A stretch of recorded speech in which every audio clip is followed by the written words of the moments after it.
FA cup ऐसा cup है जिसमें हम जानते हैं कि ये टीम जीतेगी। हमें पता है कि नॉन डिविजनल लीग के मैचेस जब भी किसी प्रीमियर लीग टीम या उससे ऊपर वाली लीग के टीम से होंगी तो हमें ऐसा लगता है कि ये तो एक बहुत आसान मैच होगा और निकाल ही लेगी ये टीम। पर जब ऐसा कुछ होता है कि छोटी टीमें बड़ी टीमों को हरा देती है तो हमें पता चलता है कि एफए कप क्यों इतना इंपॉर्टेंट है और क्यों इतना पॉस्परस लीग है इंग्लैंड में और क्यों इसे वर्ल्ड वाइड देखा जाता है। और कल ये बताया गया थर्ड राउंड में एफए कप के मैकर्सफील्ड जो एक नॉन डिवीजन लीग है उसने टाइटल कंटेंडर्स जो टाइटल होल्डर्स थे हमारे पिछले साल के लिवरपूल को हरा के क्रिस्टल पैलेस आ रही थी अपना टाइटल डिफेंड करने इस सीज़न के एफए कप में। पर फर्स्ट राउंड में ही जो क्रिस्टल पैलेस का था उसमें नॉकआउट कर दिया है मैकर्सफील्ड ने।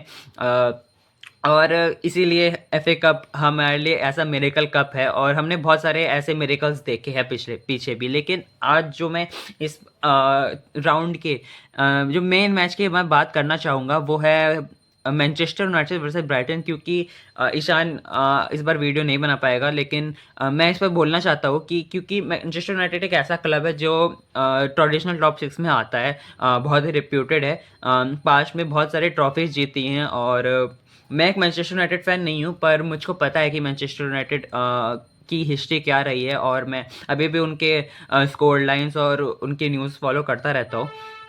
पर अभी जो चल रहा है उनका टाइम चल रहा है इतना बहुत बुरा टाइम चल रहा है। और अगर मैं बात कहूँ कि मैं सिंपल एक ही बात कहना चाहूँगा अभी मैनचेस्टर यूनाइटेड के लिए जो एक पॉजिटिव थिंग है वो है ब्रूनो फर्नांडिस।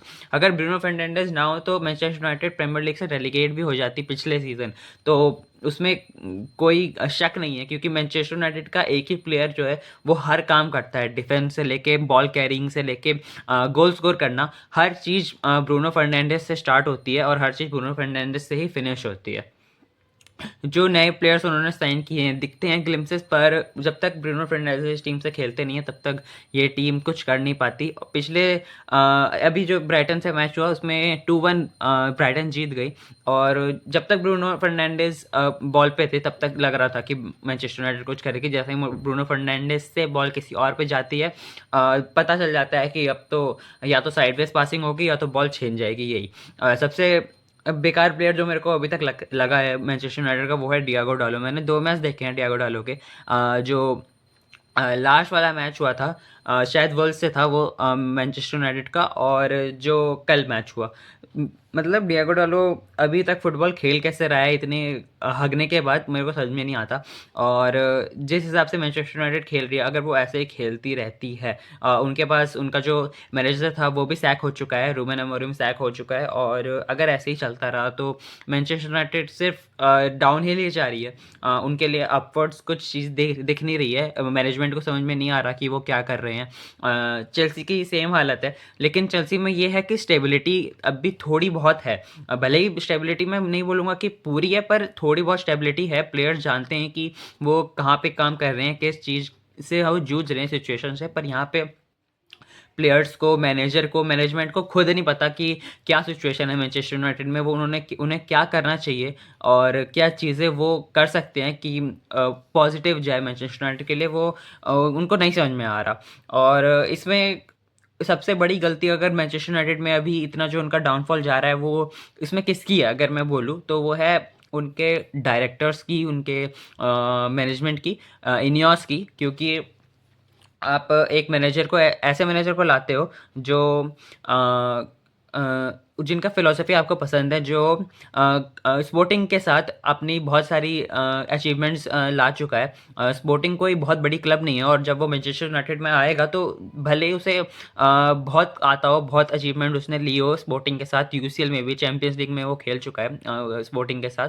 पर वो रूबन अमोरिम है और आप मैनचेस्टर यूनाइटेड के बोर्ड के मैनेजमेंट हो, तो आपको समझना पड़ेगा कि रूबेन अमोरिम को टाइम लगेगा। और मेरे हिसाब से रूबेन अमोरिम को अगर और टाइम दिया जाता तो वही राइट मैनेजर थे। क्योंकि ऐसे तो सैकिंग चलती रहेगी। और मेरे हिसाब से ये जो सैकिंग थी ये एक स्पोर्टिंग सैकिंग नहीं थी।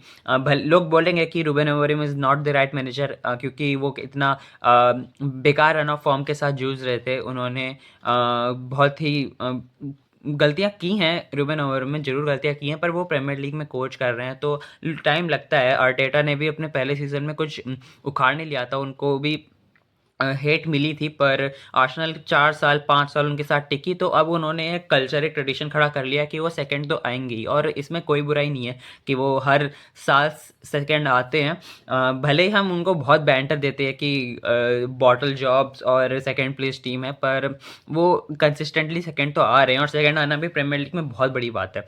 लेकिन अब तो वो भी टाइटल कंटेंडर्स हैं, वो तो टाइटल जीत रहे हैं इस साल। पर जिस टीम में अनकंसिस्टेंट उनका मैनेजमेंट ही हो, उस टीम को इम्प्रूव नहीं किया जा सकता। चाहे वो चेल्सी की बात कर लो, चाहे मैनचेस्टर यूनाइटेड की बात कर लो। मैनचेस्टर यूनाइटेड में जैसे ब्रूनो फर्नांडिस अगर हटा दो तो पूरा मैनचेस्टर यूनाइटेड बर्बाद हो जाएगा। जितना कंट्रीब्यूशन महात्मा गांधी ने दिया है ना, जितना महात्मा गांधी ने इंडिया को सेव किया है, और जितना भी जो भी उन्होंने किया है इंडिया के लिए, उतना ही वैसे ही ब्रूनो फर्नांडिस मैनचेस्टर यूनाइटेड के लिए है। और अगर बात करें आगे, तो मैनचेस्टर यूनाइटेड के लिए अब क्या होगा, अब आगे फ्यूचर क्या है, तो जब तक आप अपने अभी डैरेन फ्लेचर हैं जो उनके नए मैनेजर इंटरिम मैनेजर बने हुए हैं 6 महीने के लिए, जब तक ये सीज़न ख़त्म नहीं हो जाता, उसके बाद वो एक मैनेजर अपॉइंट करेंगे जो उनका परमानेंट कोच होगा।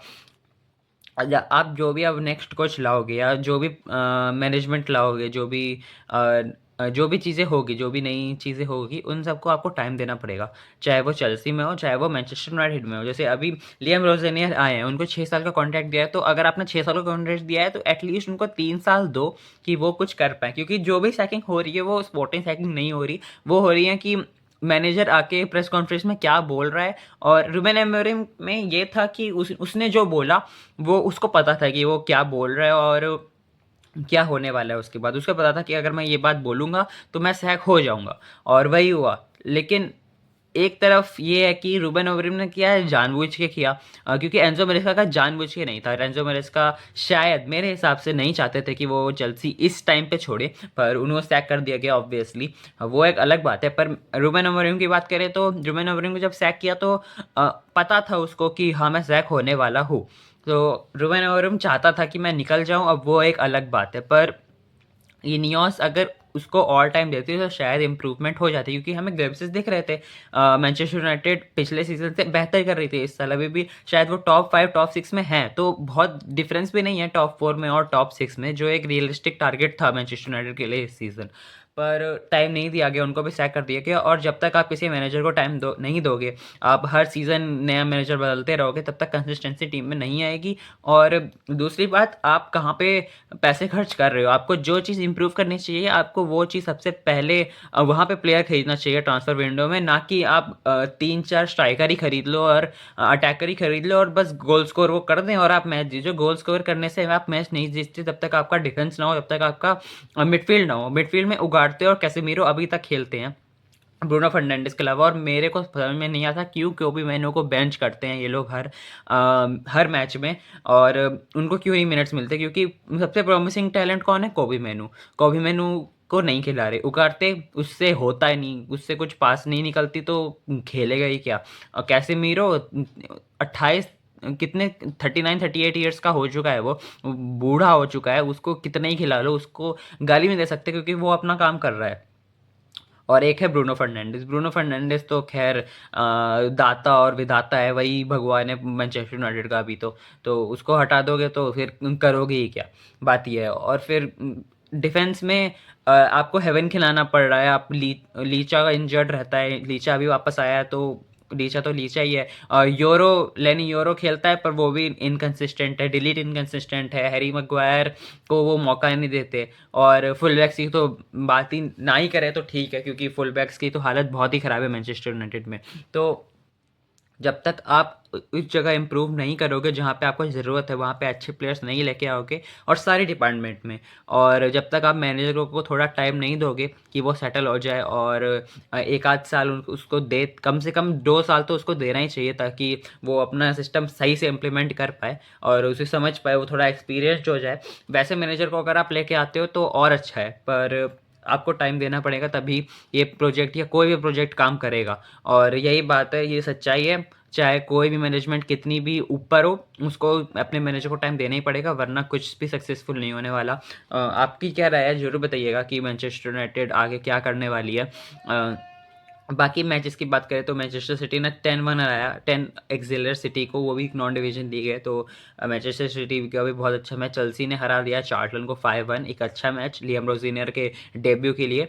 और बाकी मैचेस को भी अच्छा हुआ। सारे टीमें अभी हैं प्रीमियर लीग की, ऑलमोस्ट सारी टीमें हैं, एक आध बाहर हो चुके हैं, जैसे क्रिस्टल पैलेस बाहर होगी, नॉटिंघम फॉरेस्ट बाहर हो चुकी है। तो देखना होगा, इंटरेस्टिंग होगा कि आगे ये सब कैसे चलेगा और एफए कप में कौन सी टीम का कितना दूर तक जाती है। आपकी क्या राय है ज़रूर बताइएगा और चैनल को ज़रूर सब्सक्राइब कर दीजिएगा।